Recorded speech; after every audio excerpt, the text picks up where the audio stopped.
Naître et mourir sont des événements incontestables dans toute trajectoire humaine. Êtes-vous d'accord avec ce constat? Au cours de notre voyage terrestre, nous pouvons façonner le monde avec notre progéniture, mais la mort est une réalité incontournable. Nous n'avons pas le pouvoir de prédire quand, comment et où cela se produira.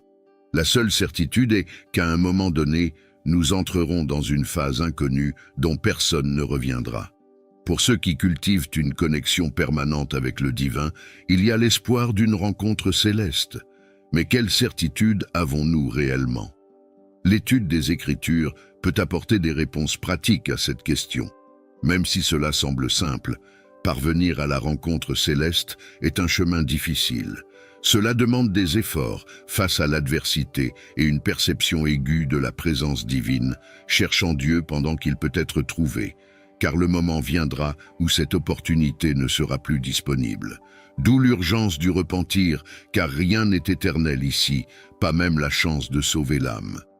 Où allons-nous et comment vivons-nous deviennent des questions cruciales. Quelles questions portons-nous lorsque seules deux certitudes nous accompagnent, la mort physique et la vie spirituelle éternelle? Aujourd'hui, nous réfléchirons à l'importance de vivre en Christ comme guide vers une expérience spirituelle durable et tenterons de répondre: quelle est notre destinée après la mort? Ces deux certitudes soulèvent une question universelle. Où allons-nous après notre dernier souffle? Y a-t-il une destination définie? La curiosité de nombreuses personnes qui ignorent ou doutent de ce qui les attend au-delà de cette vie terrestre est courante. Si nous comprenons que la naissance nous mène quelque part, nous devons accepter qu'il y a aussi un point final. Une destination ultime, résultat de nos expériences, joie, tristesse, amour et déception en cours de route. L'issue de la vie peut sembler incertaine, mais c'est une réalité à laquelle nous serons tous confrontés. Alors que certains croient qu'après le dernier souffle, chacun attend un jugement qui déterminera sa destinée céleste ou infernale, d'autres croient à un bilan immédiat, un jugement juste après la vie terrestre, pour définir les chemins tracés au cours de notre existence. Quelle que soit la croyance, une certitude prévaut parmi les religieux. Le salut dépend des choix individuels. Chaque personne décide de son destin après la mort. Même si Dieu guide nos pas, nous avons la liberté de tracer notre propre chemin. La communion avec les autres croyants est cruciale pour rester sur le bon chemin, sans dévier ni faiblir face aux difficultés. L'Église joue un rôle fondamental en ce sens, en nous gardant proches du chemin divin. Il est vital non seulement de suivre un chemin qui nous semble juste, mais aussi de rester connecté au Christ. Dans la vie chrétienne, il n'y a pas de raccourci, juste un chemin droit guidé par l'amour et renforçant le pacte divin avec l'humanité. Certains spéculent que les âmes attendent temporairement au paradis ou en enfer jusqu'à la résurrection finale et le jugement final.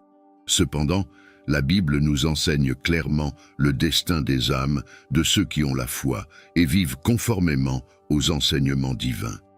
Ces âmes seront emmenées au ciel après leur mort, garantissant cette transition par l'acceptation de Jésus-Christ comme sauveur et le plein pardon de leurs péchés. Il convient de mentionner que jusqu'au dernier moment, le Christ fait preuve de patience et de miséricorde. Il écoute attentivement nos supplications et comprend nos intentions comme personne, quelle que soit la gravité des péchés commis tout au long de notre vie.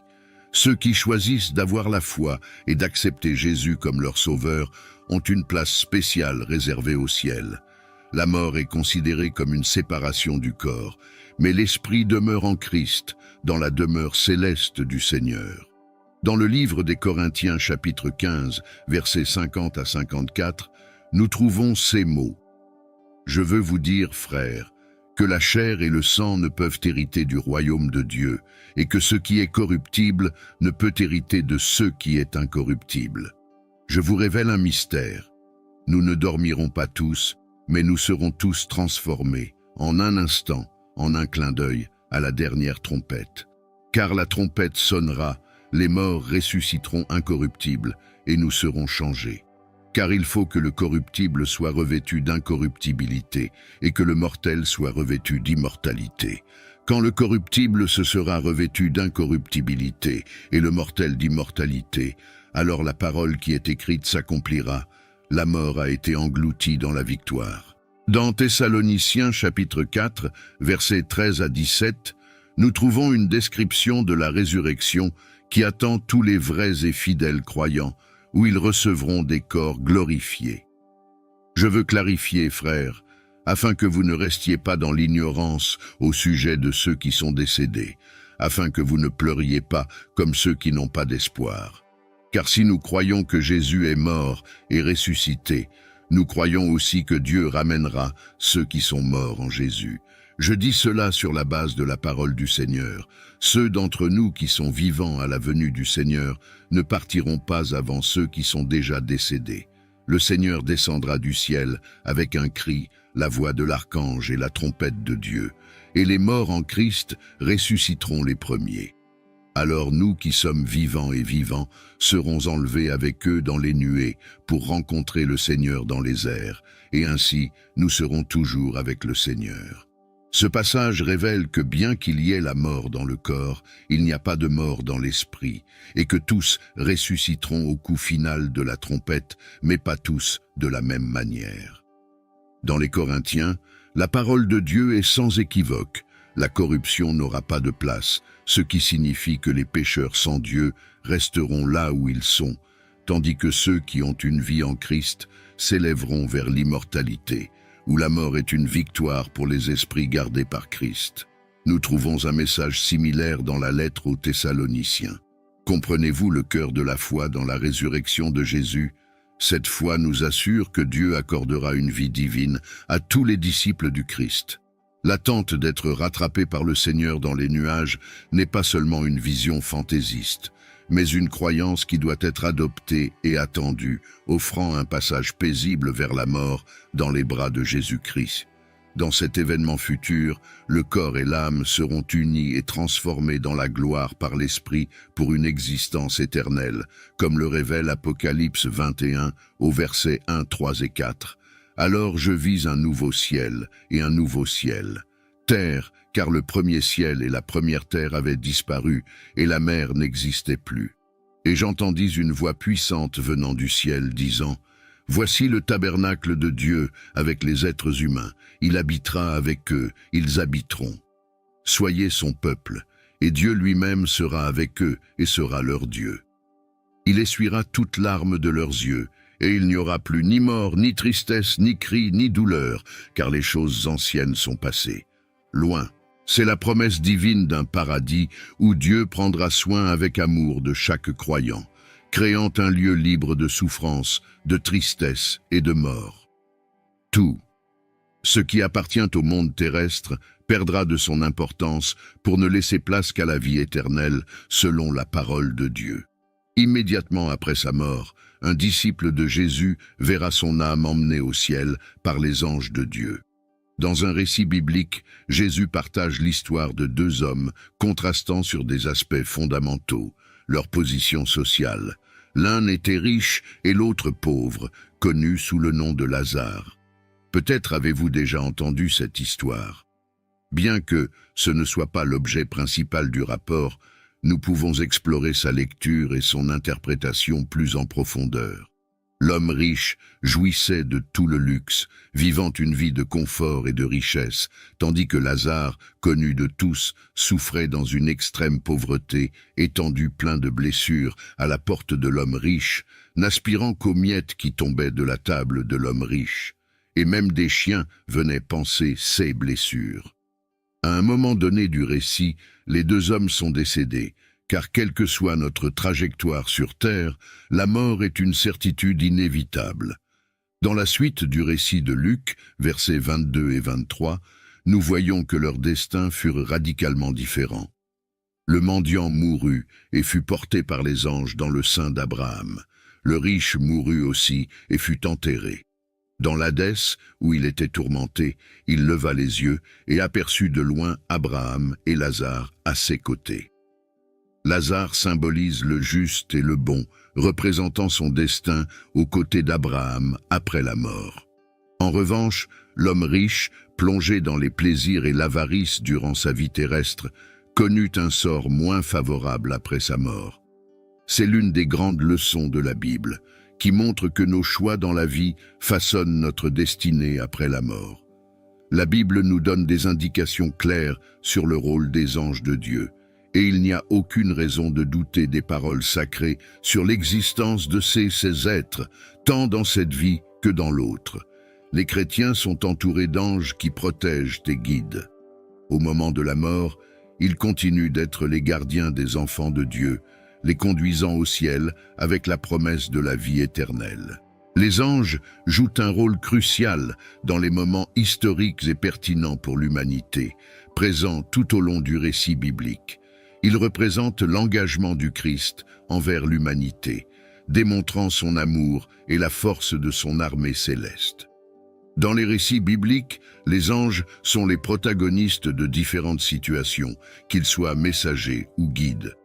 La Bible nous met en garde contre le jugement des incroyants devant le grand trône blanc et leur condamnation à l'étang de feu, entraînant une séparation éternelle d'avec Dieu, sans possibilité de réconciliation après ce moment. Il n'y a aucune chance de repentance qui les libérerait des tourments éternels. Nous n'avons qu'une seule vie pour ressembler à Lazare, choisir le royaume des cieux. Cette décision est prise de notre vivant, et lorsque nous mourrons, notre destin est déjà scellé par les choix que nous avons faits. Il est crucial d'accepter et de vivre en Christ pour jouir de la présence éternelle de Dieu et éviter l'angoisse de la damnation éternelle. Ce n'est pas un choix facile, car beaucoup n'en réalisent pas l'urgence. Nous n'aurons pas des opportunités infinies. Nous n'avons qu'une seule chance, et elle est devant nous en ce moment. S'il n'y a pas de repentir jusqu'au dernier souffle, le destin sera une souffrance éternelle. En acceptant le Sauveur et en nous repentant, nous aurons une place au ciel. C'est une équation simple, la fin approche rapidement comme prévu. Chaque jour est une nouvelle opportunité de renouveler le pacte et de prendre une décision. N'attendez pas, car Dieu seul connaît le temps qu'il nous reste. On pense qu'à la mort, notre conscience reste active et sous contrôle. Dans l'au-delà, nous continuons à agir de la même manière que nous le savons déjà. Les pensées, les émotions et les souvenirs persistent. Cela démontre que notre véritable essence appartient à l'âme et non au corps physique. Dans notre essence, nous sommes authentiques, capables de comprendre le monde et ses complexités dans l'éternité. Le paradis n'est pas seulement une idée abstraite de la spiritualité parmi les êtres éthérés. Ce sera une expérience dynamique, pleine de nouveautés et de croissance spirituelle tout au long du voyage céleste. Dans Philippiens chapitre 1, versets 21 à 24, l'apôtre Paul nous montre que pour lui vivre, c'est Christ et mourir, c'est gagner. Il exprime le désir de partir et d'être avec le Christ, mais reconnaît l'importance de rester sur terre par amour pour les autres. Paul nous enseigne que la mort n'est pas la fin, mais plutôt un gain, un être avec Christ. Cet enseignement est réconfortant, car il renforce notre foi en garantissant que la mort n'est pas une perte, mais plutôt une transition vers quelque chose d'encore meilleur. Cette croyance nous renforce en tant que disciples du Christ, qui font confiance à la parole du Seigneur. Le verset 18 du chapitre 8 de Romains déclare que les souffrances présentes ne sont pas comparables à la gloire future qui sera révélée en nous. Cela signifie que, malgré les difficultés de la vie, nous devons nous rappeler que notre véritable gloire est réservée à l'au-delà. Nous nous perdons souvent dans les soucis du quotidien et oublions l'éternité sereine qui nous attend. Même si nous vivons sur cette terre, nous devons nous rappeler que notre véritable demeure est dans les cieux, à côté de notre Père céleste. Nous devons vivre en Christ, en donnant la priorité aux enseignements bibliques plutôt qu'aux valeurs terrestres. Cela ne veut pas dire que nous ne pouvons pas jouir des bénédictions terrestres, mais nous devons nous rappeler qu'elles sont éphémères, alors que la gloire céleste est éternelle. Notre connexion avec Dieu commence dans cette vie, mais atteint son apogée dans les bras du Christ. Faites simplement confiance et acceptez notre Sauveur comme guide, et nous anticipons ici une éternité de joie, un endroit où les larmes, la douleur et la mort seront inexistantes. Réjouissez-vous, car si vous êtes arrivés jusqu'ici, vous êtes certainement dans la bonne direction. Ceux qui recherchent la parole se rapprochent de la présence divine en leur sein. Cependant, ne vous laissez pas intimider en pensant que vous ne pouvez pas profiter de la vie sur terre. S'il est vrai que la vie ici est éphémère et pleine de défis, il est également vrai que Dieu nous a offert un monde rempli de joie, de plaisir et de merveilles infinies. Ce monde est une manifestation de l'amour du Christ. Tout n'est pas piège. Ne laissez pas la négativité du monde éclipser votre capacité à voir le monde tel qu'il peut être, avec tout son potentiel. L'Église n'est pas intimidée. Dans l'unité de ses membres, elle se réjouit des miracles et des récompenses que l'on peut expérimenter ici même.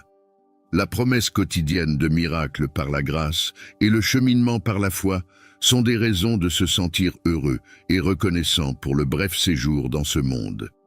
Cela vous semble-t-il merveilleux? Il existe de nombreux mystères concernant le ciel que nous ne comprenons pas encore pleinement. C'est un fait. Cependant, dans Corinthiens chapitre 2, verset 9, nous trouvons ces mots. « J'ai écrit cela afin que, le moment venu, je ne sois pas attristé par ceux qui devraient me rendre heureux, confiant que ma joie est la joie de vous tous. » Alors, pour vous tous qui nous suivez, je souhaite transmettre un message de confiance. Même si nous n'avons pas une vision claire du lieu que Dieu a préparé pour nous, nous sommes pleinement conscients des bénédictions éternelles qui nous attendent lorsque le moment fixé par Dieu viendra pour que nous y habitions. Nous savons où nous en sommes maintenant, et nous savons clairement notre destination finale. La fin est peut-être un mystère, un voyage sans date fixe, mais nous avons foi dans les promesses de Dieu. Le monde que nous connaissons aujourd'hui ne sera qu'un chapitre de l'histoire de notre vie. Il est donc crucial de comprendre ce que Dieu promet dans sa miséricorde. Le temps que nous passons ici est bref, mais la vie en Christ est abondante. Il n'y a pas de salut en dehors de lui et par lui. C'est une conviction extrêmement importante que nous maintenons. Les justes hériteront du royaume des cieux, tandis que les méchants connaîtront un sort de feu et de soufre. La bataille actuelle est pour notre âme. Des forces invisibles se battent pour nous en ce moment, mais elles ne pourront pas ébranler les fondations que Dieu a établies. Dans la plus grande des adversités, nous trouvons le plus grand réconfort, la certitude de la vie éternelle qui nous attend et de l'amour intense de Dieu pour nous. Sa présence sera notre demeure et nous nous reposerons dans sa maison en toute gloire. Face aux injustices et aux maux de ce monde, nous suivons le bon chemin, guidés par Dieu. Dans les nuits les plus sombres, il nous montre la lumière. Dans les moments de douleur insupportable, nous crions vers lui et voyons sa fidélité se réaliser. Cependant, si le fardeau devient trop lourd, rappelez-vous que cette vie est éphémère, pleine d'afflictions et de défis, mais il y a le salut pour votre âme et la paix pour vos désirs. Rester ferme dans la foi en Christ apporte de la stabilité à nos vies. Cependant, évitez de tomber dans les pièges de ce monde. Le libre arbitre est une concession, pas une conséquence. Dieu est le seul vrai chemin. J'espère que ces mots aideront à répondre à la question « Où allons-nous » Pour le peuple de Dieu, il n'y a qu'un seul destin. La vie terrestre peut nous réserver de nombreux obstacles. Après la mort, il n'y a que deux chemins, et chacun d'eux a son prix. La question est de savoir si vous paierez maintenant ou plus tard. Ensemble, nous explorons comment notre voyage terrestre peut paraître petit en comparaison du destin chrétien qui nous attend aux côtés de Dieu. Cependant, nous comprenons l'importance de la communion et de la beauté qui existent encore dans ce monde, malgré l'adversité. Même face à la douleur et à la destruction, nous poursuivons notre recherche de réponses sur la vie après la mort à travers les Écritures. Cependant, il existe de nombreuses autres histoires bibliques à découvrir et à comprendre. Avez-vous une suggestion? Partagez dans les commentaires ci-dessous. Si vous appréciez ce contenu, pensez à vous abonner à la chaîne pour ne manquer aucune vidéo et contribuer à notre croissance. Votre présence nous est extrêmement précieuse et nous souhaitons que vous continuiez avec nous dans ce voyage. Nous vous recommandons également de suivre nos vidéos précédentes et de vous préparer aux nouvelles sorties quotidiennes. Nous vous remercions énormément pour votre soutien et souhaitons que Dieu vous bénisse tous.